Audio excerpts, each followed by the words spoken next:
예, 안녕하세요. 이제 부동산학개론 기초 강좌 제 10강의 주제를 하도록 하겠어요. 그 기초 강좌는 총 12강으로 예정돼 있고 이제 오늘 마지막 내용인데 그 10강에 대한 논리는 우리 지난주에 그 부동산 투자론에서 이런 내용이 출제됩니다라고 언급하는 과정 중에 용어에 대해서 봤었죠. 그래서 위험과 수익에 대한 논리를 개별적으로 잠깐 봤었고, 그리고 이제 아주 중요하다고 우선 말씀드렸던 그 현금 흐름에 대한 가이순전 후 현금 흐름에 대한 내용을 이제 보셨었어요. 이제 그런 거를 바탕으로 해서 투자 분석하는 이제 기법이 그 시간 가치를 고려하는 방법이 있고 고려하지 않는 방법이 있다고 이제 언급해 드렸는데, 그 시간 가치를 고려하는 논리는 이제 우리가 현재 가치, 미래 가치라는 이런 거를 정리를 해 놓고 언급을 해야 됩니다. 그런데 그건 좀 복잡한 문제가 나오는 경향이 있으니까 이건 잘 송구하니 가능한 수준까지만 이제 공부하시면 됩니다. 그리고 시간 가치를 고려하지 않는 것은 반드시 숙지를 해 주셔야 되고요. 그래서 오늘은 이제 그 10강의 주제는 시간 가치를 고려하지 않는 두 가지 방법, 어림셈법 내용과 그리고 이제 비율 분석법에 대한 논리를 이제 살펴보도록 하겠어요. 그 어림셈법은 지문도 나오고요. 공식을 지문화시키는 거죠. 그리고 공식에 대한 내용을 또 아느냐를 이제 어떤 숫자적인 예를 들어서 이제 지문화 시키는 경우도 있지만은 이제 계산 문제가 참 많이 나옵니다. 계산 문제 하려면은 이제 흐름에 의한 공식, 필요한 내용들을 이제 기억해 주셨으면 좋겠고요. 먼저 이제 어림셈법상의 논리가 20페이지에 표로 그려져 있어요. 이거 관계되는 문제를 엄청나게 할 텐데, 지난 시간에 이제 여기까지 있었죠. 이제 가이순전 후 했어요입니다. 그 어림셈법은 이제 두 가지 내용이 이제 존재하게 돼요. 먼저 하나가 숭수법이라는 게 있어요. 이 숭수라는 것은 뭐냐면은 그 회수 기간을 말합니다. 다만 시간 가치를 고려하지 않는다 그래서 단순 회수 기간이다라고 이제 표현하는 경우도 있습니다. 투자자들이 그 투자를 할 때 그 관심 갖는 것 중에 하나가 내가 얼마 정도 투자를 했는데 지금 얼마짜리 부동산 산 거죠. 근데 이 투자한 돈을 과연 얼마 만에 회수할 것이냐, 이거를 판단하는 겁니다. 그래서 회수 기간에 대한 논리를 판단해서 본인이 생각한 이제 목표로 하는 기간보다 투자하는 회수 기간이 더 짧게 회수가 된다면은 내가 생각한 것보다 더 빨리 회수되는 투자 아니네. 그럼 투자를 이제 해야지라는 생각을 하시게 될 거예요. 그래서 그것을 회수 기간이 얼마 만에 될 것인지를 판단하는 방법 중에 하나가 숭수법입니다. 그러려면은 이제 숭수에 대한 공식이 그러면 회수할 대상 금액을 위에다 갖다 놔야 되는데, 회수할 대상 금액은 이제 취득할 때 투입했던 돈을 말하는 거죠. 투자한 돈을 이제 위에다가 갖다 놓고, 그리고 이 투자한 돈을 이제 뭐 가지고 회수하냐. 이제 수익성 부동산이니까 장사해야 될 거 아니에요. 그래서 임대를 줘가지고 1년 동안에 이제 다달이 1년치 이제 임대료가 계속 들어올 거 아니에요. 현금 자산으로. 그러면 1년치 이제 임대 수입이 계산해가지고 내가 투자한 돈을 얼마 만에 회수할 것인지를 이제 판단하는 내용이다라고 보시면 되겠습니다. 그래서 이제 밑에다가는 투자한 돈을 뭘로 회수하냐? 운영 단계에서의 소득 이득 흐름 있죠. 이 임대 수익 가지고 이제 회수하게 되는 거죠. 그래서 밑에다가 소득을 갖다 놓는다.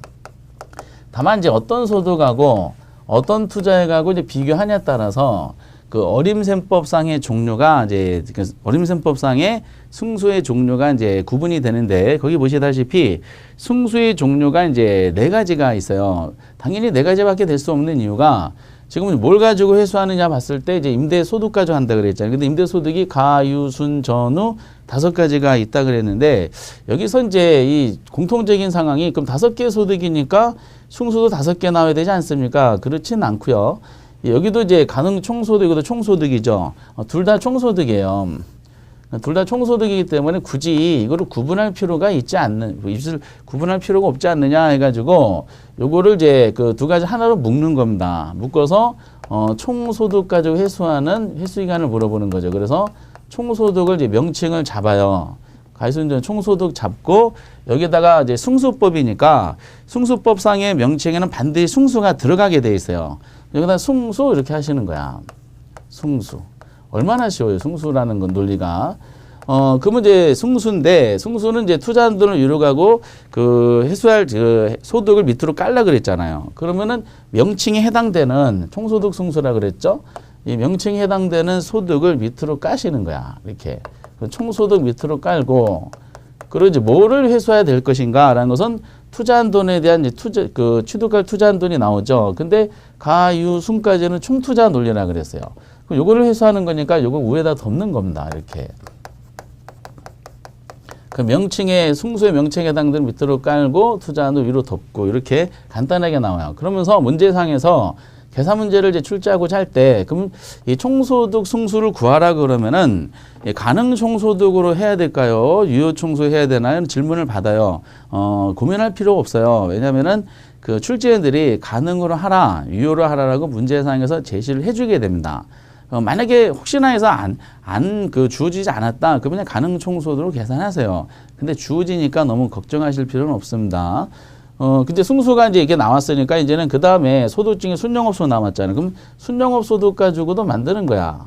그럼 순영업소득에다가 뭐죠? 승수만 붙이면 돼. 그럼 순영업소득 승수야. 근데 너무 기니까 이제 멋있지 않아서 그냥 이제 순자 붙이면 모든 게 해결되니까 소득을 쓰고 여기 순영업소득을 순소득만 하더라고. 그래서 여기다가 뭐만 붙여요? 승수만 딱 붙이는 거야. 그러면서 이제 그 어떤 소득 가지고 이제 회수하는 거냐가 등장했지. 그러면 순영업 소득 가지고 하는 거니까 승수의 명칭에 해당되는 소득을 밑으로 깔아요. 그래서 순영업 소득 깔고, 그리고 이제 어떤 투자액을 회수하느냐. 어차피 순영업 소득까지 총투자액을 했죠. 그럼 총투자를 위로 덮는 겁니다. 간단하게 되어 있습니다. 그리고 이제 또 하나가 남았겠죠. 세전 가지고도 등장하게 되는데, 이것도 마찬가지로 이 소득에다가 뭐만 붙이면 돼? 승수만 붙이면 돼요. 그래서 우리 시험은 세전, 현금, 수지, 승수 이렇게 표현합니다. 근데 이제 판서는 너무 기니까 세전만 쓰고요. 이것만 해도 통하니까 세전, 현금, 수지에다가 이것도 뭐만 붙이면 꼭 돼요? 승수는 반드시 붙여야지 승수인지 알게 됩니다. 그럼 세전이 남았기 때문에 그러면은 이 명칭에 해당되는 소득을 밑으로 깔라 그랬어요. 세전, 현금, 수지를 밑으로 깔고, 근데 이 세금부터는 뭐라 그랬냐면은 세전부터는 이 총투자 논리에서 그 번 돈을 이게 저당 투자 논리잖아요. 은행 돈, 저당 투자 번 돈에 대한 배당액이 이제 부채 서비스 얘기했었죠. 그럼 전체에서 은행 돈 공제했으니까 이제 내가 투자한 돈을 회수하는 겁니다. 그럼 여기다가 이제 그 세금부터는 위에다가 지분 투자를 덮는 겁니다. 이게 간단합니다. 그럼 마지막에 남은 게 이제 세후가 있죠. 세후가 남아서 이것도 마찬가지로 세후 현금 수지에다가 뭐만 붙이면 돼요? 그쵸. 승수만 딱 붙이면 되는 겁니다. 굉장히 간단한 이제 구조인데 두려움을 많이 느끼는 파트다라고 말씀드리겠어요. 그리고 이제 세후 승수가 나왔으니까 그럼 공식을 만들 때 승수니까 명칭을 밑으로 깔라 그랬죠. 깔아요. 세후 현금 수지에다가 당연히 여기도 무슨 투자 개념이다? 지분 투자 개념이 나옵니다. 그래서 이제 그 가유순 전후라는 전체 운영 단계의 소득이득의 흐름이 어림셈법상의 승수로 총순 전후라는 네 가지 승수가 나오게 됩니다.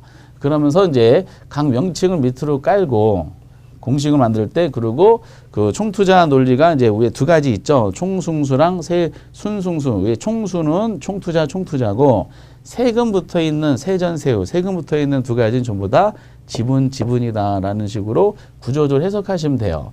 근데 이제 실제 시험에서 예를 들어서 순소득 승수는 순영업소득 총투자 뭐 이렇게 이제 공식화돼서 내진 않고 이걸 말로 내잖아요. 어떻게 내요?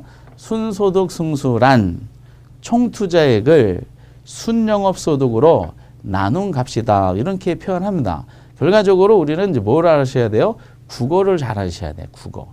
뭐를 뭐로 나눈 것이다. 뭐에 대한 뭐다. 그래서 뭐 A에 대한 B 이런 식으로 국어적인 표현을 잘 연습하시면 되는데, 이것도 트레이닝 하셔야 돼요. 눈으로 이렇게 돼서 되겠지 하는 것이 아니라 지문을 많이 보셔야 됩니다. 특히 기출문제가 엄청 나와 있기 때문에 우선 기출문제에서 요 관계되는 걸 다 모으세요. 모은 다음에 지문으로만 모은 다음에 요거에 대해서 이렇게 표현을 하니까 글씨를 서로 바꿀 수가 있겠구나. 바뀌었을 때 내가 어떻게 대처해야지라는 거를 계속 머릿속에서 시뮬레이션을 돌리셔가지고 대비를 해주시면 참 좋습니다. 상당히 이제 어려운 분야이기 때문에 그렇습니다. 그리고 계산 문제 파트는 어차피 이제 이것도 트레이닝 하겠지만은 요거를 이제 가지고 계산 문제 낼 때 아주 극과 극이더라고요. 아주 간단한 것도 있지만은 아주 그 시간을 좀 들여야지 풀 수 있는 계산 문제도 있어요. 그것은 이제 이렇게 되면은 이제 이건 현장에서 패스하시고 이 정도 수준 나오면 한번 풀어보시기 바랍니다라는 가이드를 해드릴 겁니다. 문제 유형을 이제 연습 들어갈 때.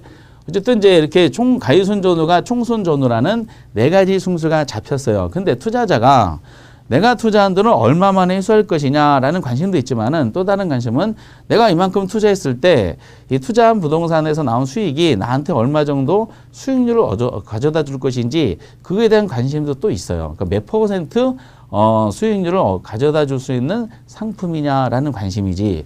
근데 그게 요거랑 관계가 돼요. 바로 표 옆에 보면 수익률법이라고 돼 있죠. 수익률은 이제 회계적으로는 뭐라 그러냐면 이거를 회계적 이익률이다라고 이제 얘기를 하게 됩니다. 회계적 이익률. 그래서 몇 퍼센트냐라는 논리야. 그러니까 승수하고 수익률이 서로 연관성이 있다는 것은 무슨 관계가 있다는 뜻이고요. 그 관계가 뭐냐 따져봤더니 역수관계야.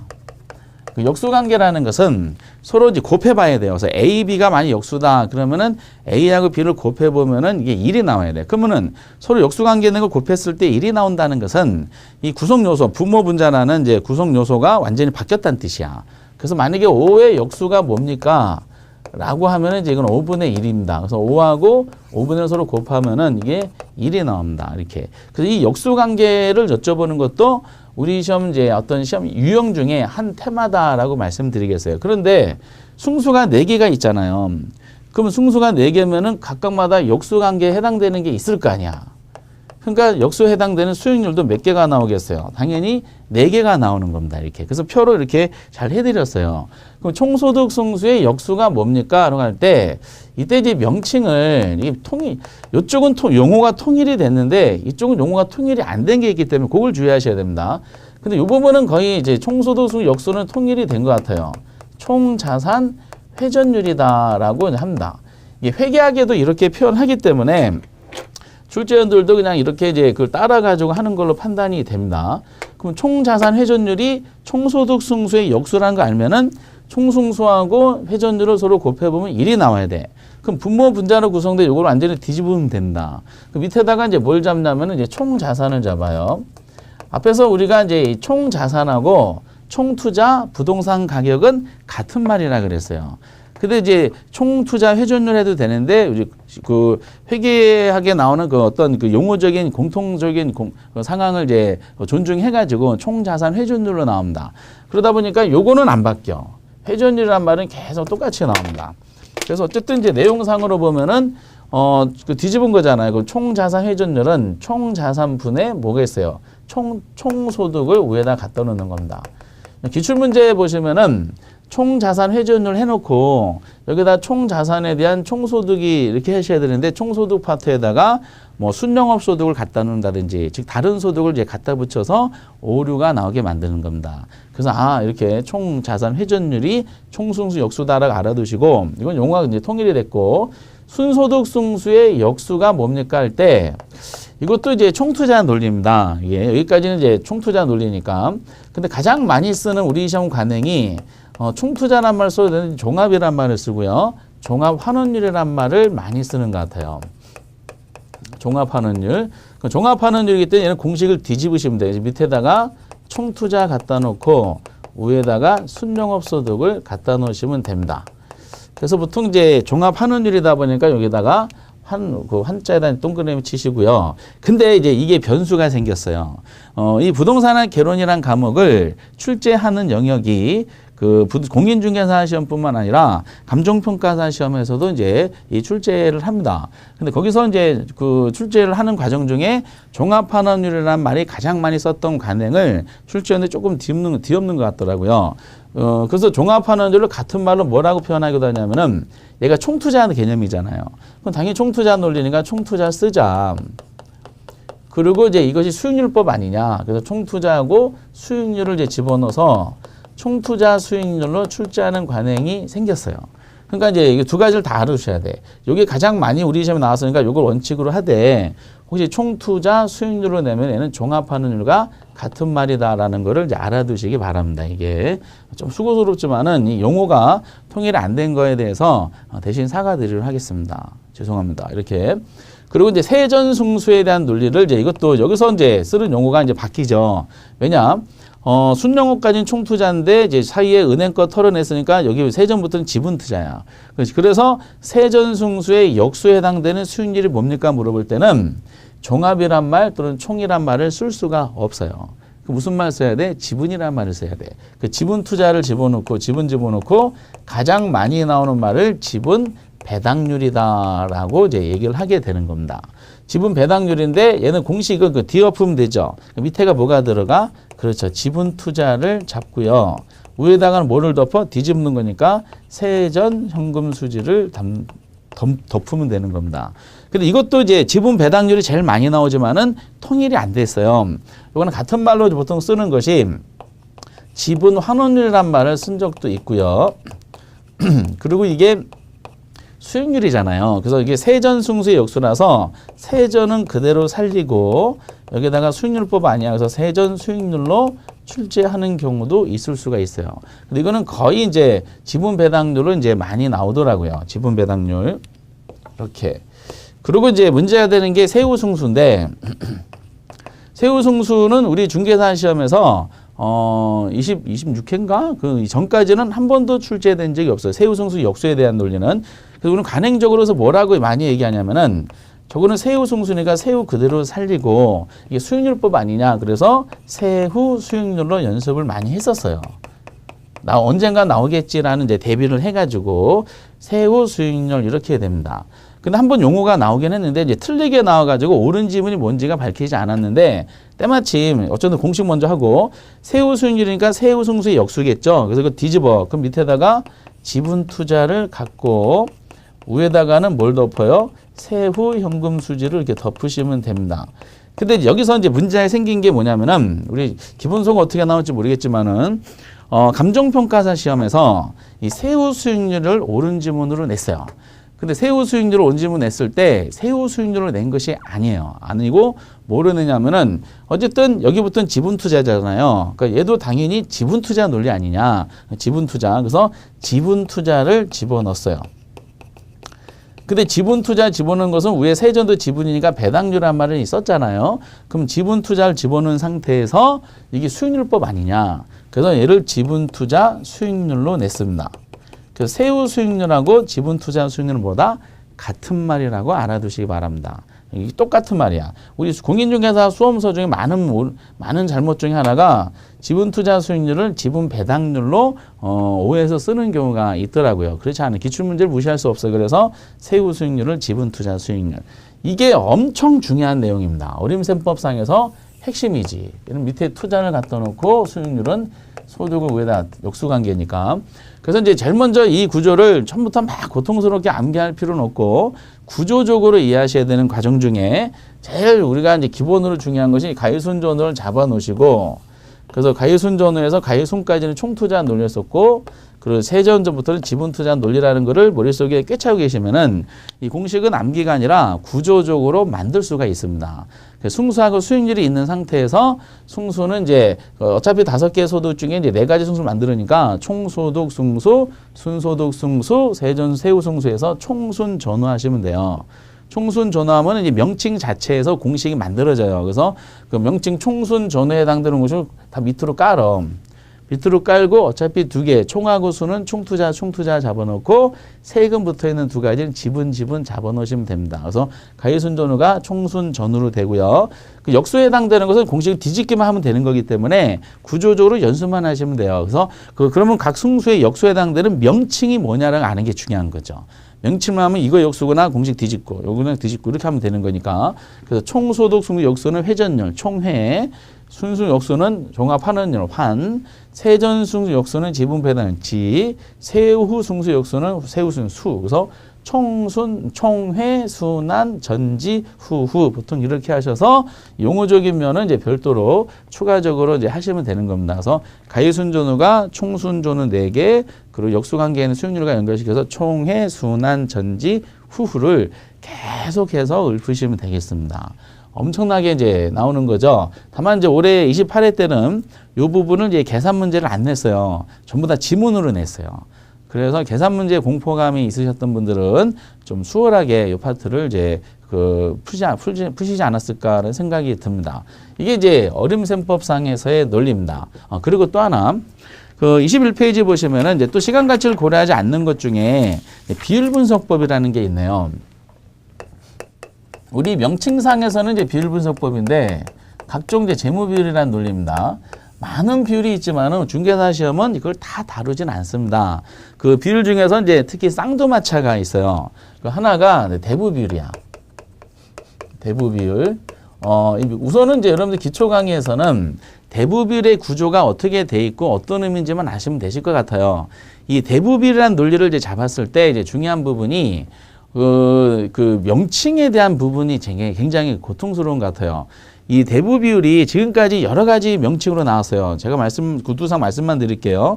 대부 비율로 낸 경우도 있고요. 올해 지문에도 나왔는데 저당 비율로 내는 경우도 있어요. 대부 비율, 저당 비율, 그리고 융자 비율, 그리고 노골적으로 대출 비율, 그리고 이제 주택 담보 인정 비율, 차입 비율, 이렇게 여러 가지 명칭을 썼어요. 근데 출제마다 조금씩 선호하는 게 다르더라고요. 요즘은 대부 비율이란 말을 제일 많이 쓰고 있지만은 그래도 혹시나 해가지고 출제위원들이 이제 본인들이 그 똑같은 의미를 가지는 명칭이지만은 선호도가 달라서 만약에 대부 비율로 연습했는데 이게 만약에 융자 비율로 냈다.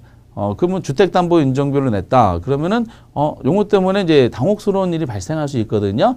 그런 일이 이제 그 기출문제를 통해서 여러 가지 명칭이 활용됐을 때는 출제원들이 그 헷갈리는 걸 방지하기 위해서 원어를 써죠, 원어. 그래서 이거를 이제 론투 밸류라 그래가지고 그 LTV란 말을 원어로 꼭 써주게 돼 있습니다. 그래서 이제 크게 고민하실 필요는 없을 것 같아요. 그러면 이제 그 LTV란 말이 요즘에 언론에 많이 나와요.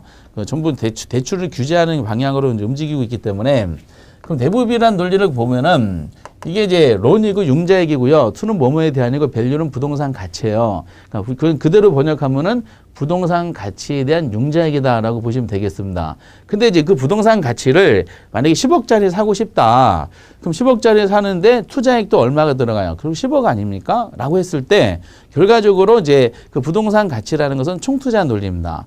투자론에서는 이제 부동산 가격 이런 거보다는 총투자, 뭐 지분투자, 저당투자 이런 표현을 많이 쓰기 때문에 공식상으로 이제 부동산 가치를 총투자로 잡고요. 그리고 여기다가 론이니까 융자액이죠. 저당투자, 총투자분의 저당투자로 하시면 될 것 같아요. 이게 결과적으로 그대로 번역하면은 부동산 가치분의 이제 융자액이다라고 할 수도 있습니다. 이것이 이제 언론에 많이 나오는데 예를 들어서 LTV가 60%다. 갑이라는 사람이 대출을 받고자 해요. 담보를 제공한 부동산이 있어야 돼. 은행은 담보를 요구하니까 담보 가격이 5억이다라는 거야. 이 말은 뭐냐면은 그 부동산을 구매하는 사람이 이제 5억짜리 부동산을 사고자 하는 거죠. 그 은행에서는 이제 당신이 사고자 하는 부동산 우리한테 담보를 제공하라 이렇게 얘기할 거 아니에요. 그럼 담보를 제공한 가격 중에 일정 비율을 대출을 해주겠다. 근데 최대로 대출할 수 있는 비율을 나타내는 것이 뭐다? 대부 비율입니다. 담보 가치의 일정 비율. 그럼 이제 이게 담보 가격이 5억이니까 대부 60%야. 이 사람은 최대 얼마까지 대출이 가능하냐? LTV로 가정하면은 3억까지 가능하다는 거죠. 60%야. 그럼 여기다 60% 잡고 0.6. 가격을 얼마 들이밀었어요? 5억짜리 들이밀은 거에서 요것을 얼마 받을 수 있느냐? X값 물어본 거니까 5억에 6억 0.6이니까 3억이 대출 가능한 거지. 거꾸로 얘기하면은 5억짜리 이제 부동산을 사는데 대출을 3억을 받아요. 그러면 이제 대부 비율이 얼마냐? 라고 하면은 3억을 5억으로 나누면 이게 0.6, 즉 60%다라고 답변이 되는 겁니다. 그래서 결국 LTV라는 단어가 언론에 나오면은 저것이 담보 가격에 대해서 대출이 얼마 정도 가능한지를 규정하고 있는 정부의 그 내용이고 그 통제 내용이구나라고 이해를 하시면 되겠어요. LTV가. 근데 이제 LTV 자체적으로는 이제 시험에 잘 되지는 않습니다. 밑에 보기가 뭐라고 설명이 돼 있지만 이거는 기본 설정이 찬찬히 하셔도 돼. LTV라는 것이 여러 군데에서 등장합니다. 수요 공급에서 나와요. 즉 LTV가 증가한다. 즉 대부비율이 증가하면은 부동산 수요는 증가한다는 지문이 종종 나옵니다. 당연하겠죠. LTV가 증가되면은 은행에 대출을 많이 해주는 거니까 구매력이 커져요. 그럼 수요가 증가되게 됩니다. 이것도 금융론에서도 나와요. 간단한 지문으로는 LTV가 증가되면은 그 대출 이자율이 상승한다는 표현이 나온 적이 있었어요. 왜냐하면 은행 입장에서 돈을 많이 빌려 좀 위험하기 때문에 그에 대한 보상으로 많은 대가를 요구하는 것은 당연한 것이 아니냐라는 논리로 이제 펼쳐지게 되는 겁니다. 그런 식으로 해가지고 여러 군데 나오고 또 LTV는 나중에 금융론에서도 DTI하고 결합한 계산 문제가 나오고요. 올해처럼. 그리고 이제 자체적으로도 이제 많이 나옵니다. 대부비율은 그러니까 여러 군데에 활용이 되기 때문에 전체적인 윤곽을 이제 한번 잡아보실 필요가 있고요. 우선 이 자체적 직접적으로 연결되는 게 뭐냐면은 올해 이제 여기서 이제 정답이 나온 게 있는데 요거랑 비례관계가 있어요. 비례관계 있는 게 이제 뭐냐면은 부채 비율입니다. 올해 이제 이 비율 분석법에 대한 문제를 냈을 때 이 부채 비율 공식을 뒤엎어 가지고 이제 정답으로 체크했었어요. 부채비율은 뭐냐라고 봤더니 부채비율은 내 돈분의 남의 돈을 부채비율이라고 그래요. 내 돈을 지분 투자라 그러고요. 남의 돈을 이제 저당 투자다라고 하겠죠. 내 돈분의 남의 돈이다. 자본분의 부채다. 뭐 이런 논리입니다. 그래서 이제 지분 투자를 마찬가지로 자기 자본으로 하는 경우가 있고요. 요거를 저당 그 타인 자본이다라고 하는 경우가 있습니다. 또는 그 용어를 한번 다 써볼게. 또는 타인 자본이 이제 부채고요. 내 돈이 이제 지분이겠지. 자본이라 그럴까요? 자본. 그래서 이게 다 우리 시험에 통용됐던 내용입니다. 지분 투자분의 저당 투자, 자본분의 부채, 그리고 이제 타인 자본분의 자기 자본분의 타인 자본 이렇게. 그러니까 퉁치면은 부채비율은 내 돈분의 남의 돈이다라고 생각하시면 돼. 그러면은 대부비율하고 무슨 관계가 있지 않겠는가라는 걸 미루어 짐작이 가능하시죠? 대부비율은 전체에서 남의 돈이야. 전체 남의 돈. 근데 부채비율은 내 돈에서 남의 돈이야. 그러니까 부채비율의 구성 요소를 잡았을 때 이 대부비율 요소가 어디 들어가냐? 부채비율에 여기 들어갑니다. 비율로 집어넣으면은. 그러니까 당연히 대부비율이 높아지면은 부채비율도 같이 높아지는 게 아니냐라는 겁니다. 근데 올해는 말씀드렸듯이 부채비율을 요 공식을 뒤집어서 문제를 내서 그러니까 틀리게 하고 정답이었었어요. 그리고 거기 표가 보시다시피 부채 대부 비율이 있으면은 내 돈 비율도 있을 거예요. 그 지분 비율 또는 자기 자본 비율인데 너무 글씨가 크니까 지분 비율로 한번 해볼게요. 그 지분 비율은 이제 대부 비율하고 그 서로 상반되는 거니까 대부 비율이 전체에서 남의 돈이라 그랬잖아요. 그 지분 비율은 전체에서 내 돈이 되는 겁니다. 전체에서 내 돈, 지분 투자가 되더라. 지분 비율은 많이 안 나오다가 이제 그 20회 중반에 이게 한번 나왔었어요. 이렇게. 이런 식으로. 그럼 지분 비율하고 부채율은 무슨 관계느냐? 반비례 관계에 있어요. 서로 반대 방향으로 움직이는 거죠. 왜냐면은 지분 비율은 어디 들어가요? 지분 비율 자체가 여기 들어가는 거죠. 그래서 이제 지분 비율이 높아지면은 밑에가 높아지니까 결과가 작아지게 되는 겁니다. 근데 우리 시험에서는 어떻게 또 연결해서 나오냐면은 대부비율이 20%다 이렇게 출제를 할 때 그럼 부채비율은 몇 %가 되냐라고 질문하는 겁니다. 그리고 이거를 이제 지금은 트레이닝 안 되셨겠지만은 이제 숙달 되시면 바로 나와요. 그럼 대부비율이 20%래. 그러면은 부채비율이 얼마냐 물어본 상태니까 부채비율은 내 돈분의 남의 돈이잖아요. 그러면 대부비율을 여기다 위에다 20% 집어넣는 거야. 그럼 내 돈 비율하고 지분 비율과 대부비율 이 두 개를 더하잖아요. 그럼 100%가 나와야 돼. 그 남의 돈이 20%라는 것은 내 돈은 몇 %라는 뜻이야? 지분 비율은 80%라는 뜻이야. 그러면 대부비율이 주어졌을 때 100% 되기 부족한 숫자가 지분 비율입니다. 그럼 구조적으로 대부가 20% 나왔다. 그럼 바로 머릿속에 100이 부족한 거는 지분 비율이겠지. 그래서 바로 80%로 나눕니다. 그럼 이게 0.25가 나와요. 그럼 25%다라는 답이 등장하게 됩니다. 마찬가지로 대부비율이 50%다라고 질문했어. 이게 몇 %냐라는 답이 체크하는 거죠. 똑같아요. 남의 돈은 50이면 내 돈도 얼마야? 지분별도 내도 50이야. 그럼 남의 돈을 내 돈 이게 이렇게 나눈 거기 때문에 남의 돈 50% 나왔네? 그럼 내 돈도 50이겠지. 바로 구성하시면 돼. 그럼 나누면은 1이잖아. 그럼 100%라는 것이 등장합니다. 올해 나온 게 대부비율이 80%다 그랬어요. 그럼 부채비율 몇 %가 나오겠어요? 똑같은 논리죠. 남의 돈이 80이면은 내 돈은 몇 %야? 내 돈은 20%겠지. 그럼 바로 100이 되기 부족한 숫자 20% 나누는 거야. 80을 20 나누면 4가 나오잖아. 몇 %가 돼? 400%가 되는 겁니다. 이렇게. 그래서 이것도 이제 자체적인 지금 이제 난이도가 이제 있다고 판단되는 이제 예시이긴 하지만은 이 대부 비율 혼자만 가지고는 이제 좀 벅차고 이 대부 비율하고 이제 관련되는 게 많이 있다는 겁니다. 그래서 금융도도 관련되고 정책도 수요 공급도 여러 군데 관련되기 때문에 대부 비율은 완벽하게 이제 숙지를 해주시는 게 아주 중요합니다. 그래서 대부 비율, 부채 비율 간의 관계. 대부 비율 알면은 부채 비율 알고 지분 비율 알면은 부채 비율 알게 됩니다. 그래서 이런 관계에 대한 세 박자에 세 가지가 아주 그냥 조합을 이뤄가지고 문제가 되기 때문에 출제위원들은 매번 유혹을 받아요. 요거 한번 내볼까? 난이도를 높여볼까? 난이도 높이면은 욕먹을 텐데 좀 부드럽게 내볼까?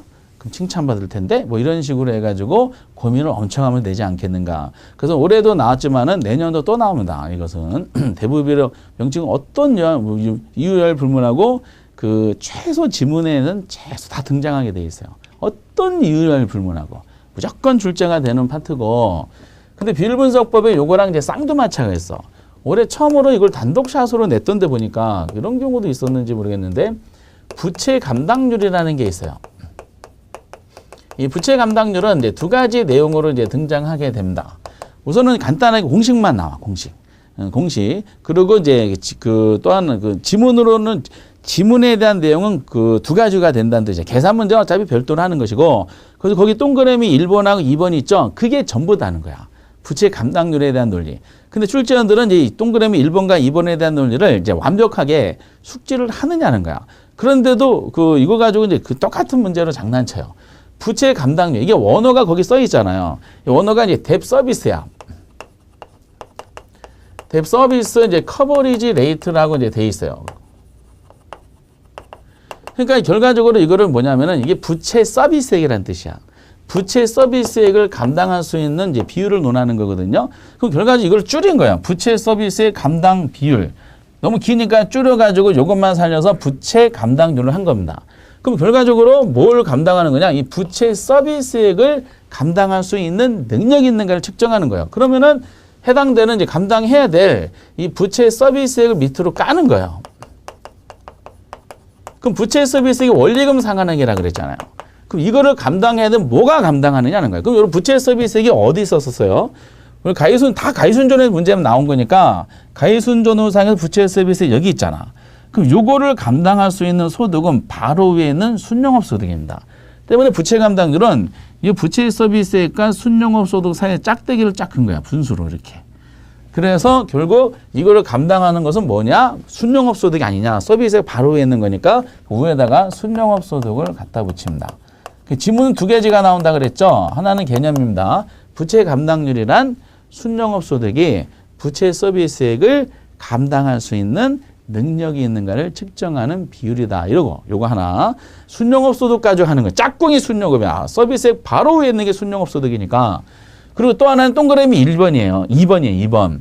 그러면 결과적으로 어떤 지문을 낸 상태에서 이 상황이 이 순소득성수가 부채 서비스를 감당할 수 있는 능력이 되는 정도냐 아니냐를 판단하게 만들어요. 그때 의사결정이 이게 나누기잖아. 나누기는 무조건 뭐 가지고 판단해? 1 가지고 판단해요. 1이 100%예요. 그럼 부채 감당률이 1보다 크대. 1보다 크려면 우회 숫자가 큰 거잖아요. 그럼 긍정적이에요? 부정적이에요? 당연히 긍정적이지. 왜냐하면 소득이고 있는 비용이니까 당연히 이게 소득이 클수록 긍정적이잖아요. 그래서 부채 감당률이 1보다 크다는 것은 뭐가? 순영업소득이 이 부채 서비스액을 감당하고도 남는다. 이렇게 이제 표현하는 겁니다. 물론 얘가 1보다 작다는 것은 아래 숫자가 큰 거니까 수입보다 비용이 더 많잖아. 그러면은 부채 감당률이 1보다 작다는 것은 순영업소득이 부채 서비스액을 감당하기에도 부족하다는 뜻이다 라는 거죠. 그거 올해도 나와 있어요. 그래서 이 부채 감당률에 대한 논리도 에이스야. 이것도 이 대부 비율하고 이 부채 감당률은 이유 여하를 불문하고 29회 때도 반드시 언급을 하게 돼 있다는 겁니다. 꼭 기억하시고 거의 두 가지가 독보적인 내용입니다. 미리 말씀드리지만은 어림셈법상에서도 가이순전을 가지고 총순 전후 네 가지 승수의 총의 순한 전지 후후 시험 때까지 한 100만 번 말씀드릴 이 구조적인 내용을 이제 네 가지 해서 네 가지에서 조합이 이렇게 만들어졌잖아요. 이 네 가지 조합이 다 골고루 내는 게 아니에요. 이 중에서도 특히 집중적으로 출제되는 정답 체크는 이 여기까지 총투자, 여기부터 지분투자라 그랬잖아요. 총투자의 대표가 순영업소득까지 간 순소득 승수고 지분투자의 대표가 세전승수입니다. 그래서 결과적으로 보면은 이제 거의 순소득 승수하고 이 세전승수 여기서 집중적인 정답이 많이 나와. 계산 문제에서도 내용적으로 봤을 때 마찬가지로 그래서 비율법에도 많은 비율이 언급할 수 있겠지만은 두 가지가 거의 독보적이다라는 겁니다. 이렇게. 그래서 이제 이 두 가지 어쨌든 비율 분석 이게 이건 반드시 이제 앞으로 내가 정복해야지라는 생각으로 준비를 해주시고요. 근데 맨날 이것만 내는 것이 아니라 약간 분위기 전환을 했을 때 밑에 보면 채무불이행률도 가끔 나와요.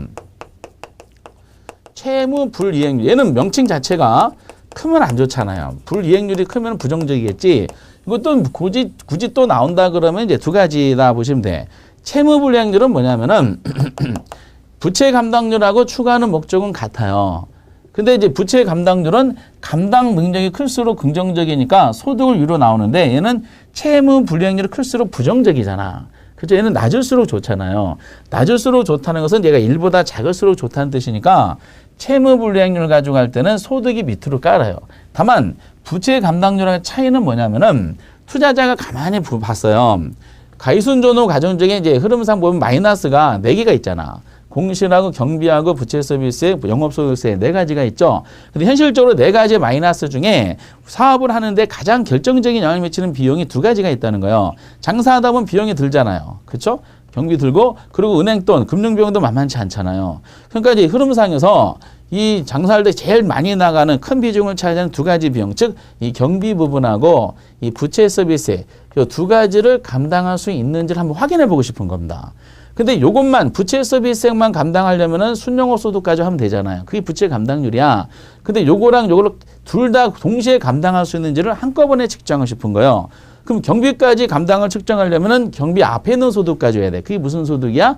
유효총소득이에요. 그래서 부채 감당률과 달리 채무불이행률은 이 부채 서비스액 말고 뭐까지 같이 감당하는 거냐?